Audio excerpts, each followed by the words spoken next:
бид хоёр энэ хавааны өмнө тэсэгт байрлах Делморо хэмээх цайзаар нэлээд явж үзлээ.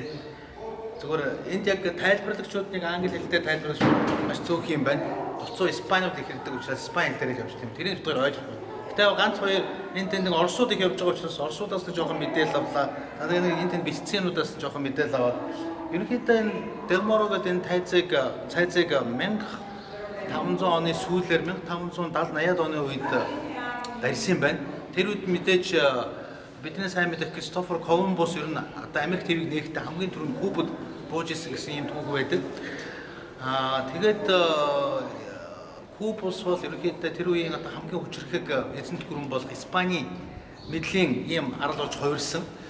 Тэгээд тэр үеийн одоо 1500, 1600, 1700 оны үед бол хамгийн хүчрхэг 2-3 улс байсны нэг нь бол мэдээж Португал, Испани, Франц, Англи гэсэн хоорондоо их дайдаж, хоорондоо энэ colonization буюу колон болохын төлөө их тийм дайдажсэн учраас ижилсэн газрууд болохондоо тийм бэхлэлтийн том цайзуудыг барьж ирсэн юм байна. Тэрний нэг цайз нь бол энэ Делморо. За энийг барьсан инженер нөхөр нь бол Батиста гэдэг Артур Батиста, Giovanni Antonelli гэсэн хоёр нөхөр одоо тэр үеийн Испани хаан зүтгэжсэн учраас энд тэр хоёрыг авчирч инженерчилж энэ цайзыг барьсан ийм түүхтэй юм байна. Наад руу орох уу? Тийшээ орж үзье. За бас өндөр юм шиг. Өндөр юм. Вау. Гоё юм байна. Мо цэргүүд ингэж явж ийжтэй зайлвал. Аймаг Дуулга нөгөө айхтай төмөр юмнуудаа үрдсэн л ингээл.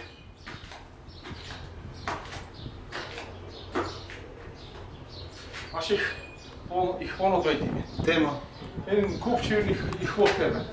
Тэгч байлж юм бол куб юу шаа. Анхны Испаниуд анхны улаанчлагч нар буюу шин төв нүүдэлж ирсэн хүмүүс. Вау.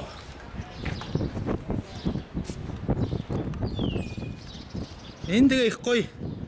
Бас ингэ баруун тийш зүүн тийш иргэдэг байсан байгаа үз. Буугын жишээлбэл одоо ингээл нааша зүүн тийшээ ингэж хагас тойрог хөдөлгөөнөөр тойруулаад буддаг байсан юм л да. Дээрэс нь юугаа дээш ташаа болгож байгаа шүү дээ. Энэ чинь бас Холын зай, ойрын зай гэж. арга уучны зүйлүүд. За тэгээ аргагүй энэ нийгэм бас л юмыг гамгүй хэрэглүүлэх юм да. Яалч Гоё арчилж болно шүү дээ. Тий, яалчгүй энэ ямар систем, ямар нийгэм байна. Юмыг яаж тэгж харуулдгийг хадгалж эдэлтгийг л харуулж юм л да. Өчтөр одоо ховсгалчдын музей үзсэн 24 ерөнхийлөгчийн 21 ерөнхийлөгчийн 24 удаагийн бүрэн эрхийн хугацаанд байсан хачин сайхан ордон Яарим сайхан болсон байлээ те. ердөө 59 оноос хойш 60-аад 70-аад жилийн дотор ямар их муухай эдэлшин гамгүй байсан тухай харж илээ.